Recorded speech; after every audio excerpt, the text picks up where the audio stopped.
Getting ready to make the first cut in the factory manifolds. In this case, what I'm trying to do is, since this is the top of the manifold, the supercharger is going to sit with the inlet at the top. It turns clockwise, so the air gets scooped this way and down. This height is okay, but this flange sticking up is not, because I think the supercharger will be at a slight angle. So this is the first thing the hood is going to hit. So yeah, it sucks to lose this potential PCV recirc point, as well as this diverter valve recirc point. I would try to keep them, except if I just cut this flange off right here, it's still aimed up into the hood. So I think what I need to do instead is make a cut more like so, where I'm keeping the pipe angled downwards, away from the hood, and then I can either braze on or JB weld on or something another section of aluminum pipe onto which to clamp a hose, or maybe if I'm lucky just put the hose directly on this. So yeah, I think this would be an interesting way to make the cut, going all the way down into here, but it's probably not necessary. I just have to grind a lot off. That is surprisingly a solid section of the casting, so it's all flat, and then it makes this kind of triangular shape as it comes out. So if I made the cut like this and I ground this down, I might be able to get the hose directly on here, which is appealing for sure. So that's going to be the first cut I attempt to make. Alright, so the cut's complete. Cleaned up the outside. I'd say it was mostly what I wanted to do. Follow the line, except back here where I will cut off too much material, so I end up with quite a crooked surface to try to clamp anything to. So we'll see how this can be solved. I'm thinking worst case I braze on something that straightens it out to about there. Maybe just a section of aluminum pipe, or JB welded on, it doesn't matter. So, but yeah, now one of the biggest obstacles and things the hood is hitting should be gone. So try mounting it up again. Same thing, need to lop this little appendage off. This is where the diverter valve, the electric one, was placed before, and it's basically going down towards the frame rail now. So on top of that, I can't use the motor. So I'm gonna cut this off and see what's left. Plan will be to plug that, or maybe repurpose this hole and actually have the diverter valve attach here. We'll see.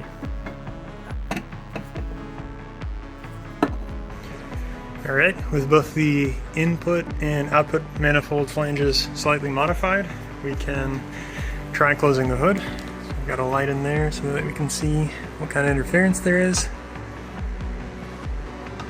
Alright, I think here is where it begins to touch, with the hood this close to being shut. And then if I press it down the rest of the way, I am able to shut it, so it's just compressing the heat shield material there. So I'm pretty happy with the placement of everything. It's fairly lined up with the belt, just balancing on this paint can, and I've shoved a small section of 2.5 inch pipe in here. I'm already thinking about how, if this is the charge output, I might have kind of an H-pipe situation with the electric bypass valve that works in tandem with the supercharger. One of the next steps is to cut up the mount that'll actually do the bulk of the support here, replacing the paint can. And for that, I'm going to step it up to much thicker 1/4 inch aluminum as opposed to the old 1/8 inch. I'm using the 1/8 inch as a template, so I've traced the original pattern. You'll also notice I'm cutting it at an angle so that as it approaches the top of the cylinder head, this aluminum mount is also going further out. So cylinder head is right here. Doing it vertical would put it straight into where the pulley is. I'm going to have it come out at an angle like so. Alright, so the pattern is cut, and now let's try to test fit it. If all goes well, this will actually clear. and find the timing cover holes. So I'll move the supercharger out of the way for now.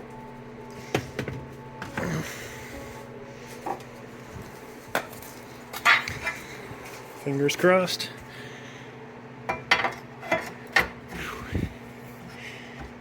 Oh, this is going to be tight. Tighter than I want. Let's see. Okay, hold on. So that all needs to go further down. I think it sticks out just a little bit too much to clear the frame rail. Oh, that's something. All right, there it is. It did clear with a little bit of finagling. So I just need to probably cut the bolt holes in the right spots, and looks all right. I don't love that it's resting against the frame rail. That leaves no room for engine vibration to not hit it, but this is a good start. Yeah, I think if I bolted this on, it would be way more solid than the old one. Dang, yeah, I gotta do something about the frame rail though. It's not cool. Alright, so the main bracket holding the supercharger is mounted up. And I'm liking the amount of overkill here. So, yeah, I think this will definitely be enough to provide all of the, I guess, vertical and lateral support that it'll need. But I'll use an additional bracket, probably on this bolt, to keep it from tilting left and right. Alright, so I fashioned up this bracket, secured it, also drilled a hole through it. Now I'm trying to start, or at least mark the hole that goes in there. So quite a creative setup I created to, so to speak, line bore the next hole. So I'm applying some force with this wrench, turning with this ratchet, and it's just enough that it's started this hole. So now I can take it all apart, drill it properly, and then technically the supercharger will be attached, although only through one hole. After this, plans are going to be to reinforce the bend here in some way. So I've got this bracket, it could go a number of different ways. Right now I'm leaning this way just so that there's plenty of places to secure it there.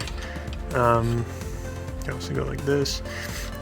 So my hope is that what I end up cutting here will have one washer to preserve this alignment, the belts, and one additional plate on the outside here. So it'll need to be a relatively long M10 bolt to get through 3 plates, but then all 3 of these plates will be fairly secured to one another. And then after that, I think I want to further secure this plate and this plate vertically. So this hole will poke out right about here, and then if I can get another bolt in either here or up here, then I think we'll be in a pretty good spot. Alright, so about a day's worth of progress. Currently the supercharger is mounted, as you can see, and it's a little bit wobbly, but it is mounted with a single bolt. There's no other connection anywhere, and most of the flex here is this one bolt connection. Also, where I bent the angle has become a lot more flexible, so that's where additional reinforcements will come in, but this is very promising. I mean, most of the flex you're seeing could be eliminated just with a simple brace over here, which I'm looking forward to trying to put in. But yeah, so that is huge progress. It is not perfectly aligned here, but that can be fixed with a little bit of force, and when I brace it in that corner, I can correct that. And yeah, just as a final show, let's close the hood. it is. Day 2 of fashioning the mounts for the supercharger. I'm actually happy with where I'm at. As you can see, it still can be wobbled just a little bit in a kind of pitch direction, but there's a ton of yaw stability because I fashioned this kind of complex bent mount to get another bolt of the timing cover. So now we've got those two down there and this one. So it's very difficult, if not impossible, to actually pivot it like so, and it happens to be very nicely lined up with the other pulleys. So yeah, next steps will be to start thinking about the intercooler piping connections and to source a longer belt, since this is a much larger pulley and the placement is a little bit different than the M65.